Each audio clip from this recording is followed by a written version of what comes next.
বর্ষাকাল চলছে, তাই বেশ কয়েকদিন ধরে মুষলধারে বৃষ্টি হচ্ছিল। একদিন বিকেলবেলায় বৃষ্টিটা একটু থামলো, তাই নরেনবাবুর চায়ের দোকানে একটু জমজমাট দেখা যাচ্ছে। হাই, আমি হচ্ছি হরিশ্চন্দ্র মুখার্জি। গ্রামের মানুষ ভালোবেসে হরিদা বলি ডাকে। গিন্নি, ও গিন্নি, কোথায় আছো গো? আমি একটু বেরোলাম নরেনবাবুর চায়ের দোকানে। বলছিলাম যে ছাতাটা কোথায় রেখেছো, খুঁজে পাচ্ছি না যে। ওই তো আলমারির ওপর রাখা আছে, দেখে নাও। কই, নেই তো। তাহলে আমি বলতে পারছি না বাবা, তুমি নিজেই খুঁজে নাও। ছাতাটা খুঁজে না পাওয়ায় মাথাটা গরম করে বাড়ি থেকে বেরিয়ে পড়লাম। বাড়ির বাইরে এসে বাইরের পরিবেশে মাথাটা একটু ঠান্ডা হলো। বৃষ্টিটা যদিও থেমেছে, তবে সুরসুর করে ঠান্ডা হাওয়া গায়ে লেগে কাটা দিচ্ছে। আর অন্যদিকে সোনাবেঙ্গে ডাকে মনে হচ্ছে আবার বৃষ্টিটা নামবে। তবে দেরি না করে বেরিয়ে পড়লাম কাদা ভরা রাস্তা দিয়ে। দূর থেকে দেখা যাচ্ছে নারায়ণবাবুর চায়ের দোকানে আজ বেশ লোকজন দেখা যাচ্ছে। বিগত 2 দিন ধরে বৃষ্টি হচ্ছিল, আজ একটু বৃষ্টিটা থেমেছে, তাই এত লোকজন দেখা যাচ্ছে। খড়ের ছাউনির নিচে বেরেঞ্চির উপর কয়েকজনের পাশে গিয়ে বসলাম। তা হরিদা, লাল চা না দুধ চা দেব? তখনই রামু বলে উঠল, নারায়ণদা, হরিদাকে দুধ চা লাল চা দুটোই দাও। হরিদার আজ মন খারাপ মনে হচ্ছে। আর বলিস না, বাড়ি থেকে বেরোনোর সময় ছাতাটা খুঁজেই পেলাম না। না জানি দুম করে কখন আবার বৃষ্টি নামবে। তখনই ঝমঝম করে বৃষ্টি শুরু হতে লাগলো। হায় রে, বৃষ্টি শুরু হলো, এখন বাড়ি ফিরবো কিভাবে? ও তুমি কিচ্ছুটি চিন্তা করো না হরিদা, একটু পরেই বৃষ্টি থেমে যাবে। হরিদা, তুমি কাল দিকের খবরটা শুনেছো? কাল দিঘির খবর? কই, না তো। কি হয়েছে সেখানে? সে এক ভয়ানক খবর। এই কথাটা শুনে জমজমাট ভরা জায়গাটা একটু শান্ত হয়ে গেল। সবাই রামুর দিকে মুখ করে বলতে লাগলো, কি খবর রামুদা, কি খবর রামুদা, কি খবর রামুদা। রামু সবার প্রশ্নে বিরক্ত হয়ে বলল, শোন তাহলে, বিগত 2 দিন ধরে যেভাবে মুষলধারে বৃষ্টি হচ্ছিল, তাতে কেউ বাড়ি থেকে বেরোতে পারছিল না। কিন্তু বলাই রাত্রিবেলায় মাছ ধরতে বাড়ি থেকে বের হয়। সে আর সারা রাত বাড়ি ফিরেনি। তাই গ্রামের মানুষ বলাইকে কাল সকালে খুঁজতে বের হয়, কিন্তু তাকে কোথাও খুঁজে পাওয়া যায়নি। তাই লোকজন বলছে বলাইকে নাকি ভূতে আটকে রেখেছে। কেউ বলছে তাল দিকের শাকচুন্নি নাকি বলাইয়ের ঘাড় মোটকে তাকে মেরে ফেলেছে। তখনই আমি বলে উঠলাম, দূর, এই আধুনিক সমাজেও ভূত বলে কিছু আছে নাকি? পাশের চেয়ার থেকে ভারী কণ্ঠে বলে উঠল, কি হে হরি, ভূতে ভয় পাস না বুঝি? না, তেমন ভয় পাই না। তাহলে ভূতের কবলে পড়ুনি, যেদিন পড়বে সেদিন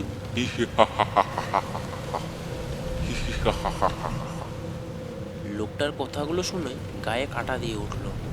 ধিমি কণ্ঠে বলে উঠলাম, সেদিন ভূতের কবলে পড়বো সেদিন না হয় দেখা যাবে। আচ্ছা, যাক গে সেসব কথা। তখনই নারায়ণ বলে উঠল, হরিদা, বলছিলাম যে অনেকটা রাত হয়েছে, যে বৃষ্টি আজ আর থামবে বলে মনে হচ্ছে না। তাই দোকান বন্ধ করে বাড়ি যাব। তোমরা এখন আসো। এটা বলার পর নারায়ণ দোকানটা বন্ধ করে হাতে লণ্ঠনটা নিয়ে সে চলে গেল। একটু অবাক হয়ে বললাম, গল্পের তালে তালে এতটা রাত হয়ে গেছে ভাবতেও পারছি না। একটু পরে হরিদা, আসছি তাহলে। এটা বলে রামুও চলে গেল। সময় বাড়তে থাকলো, আস্তে আস্তে সবাই চলে গেল। এখন শুধু আমি আর ওই অচেনা মানুষটা। ধিমি আওয়াজে বলে উঠলাম, সবাই তো চলে গেল, আপনি যাবেন না? লোকটা কোনো জবাব দিল না। আমি আবার বলে উঠলাম, ও দাদা, আপনি কি বাড়ি যাবেন না? একটু পরেই লোকটা বলে উঠল, আমি আর বাড়ি?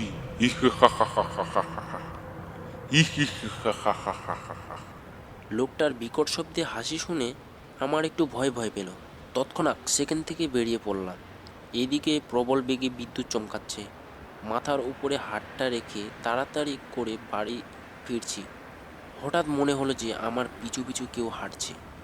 নম্র দৃষ্টিতে পিছনে তাকালাম। কে কে কে আবার আমার পিছু করছে?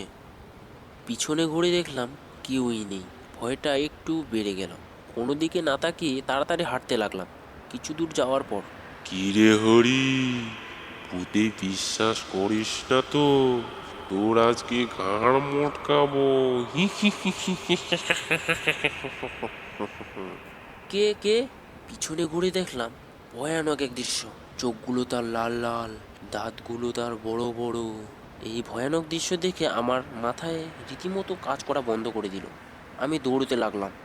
কে কোথায় আছো, বাঁচাও বাঁচাও, কে কোথায় আছো গো, বাঁচাও আমাকে, কে কোথায় আছো, বাঁচাও বাঁচাও, কে কোথায় আছো গো, বাঁচাও আমাকে।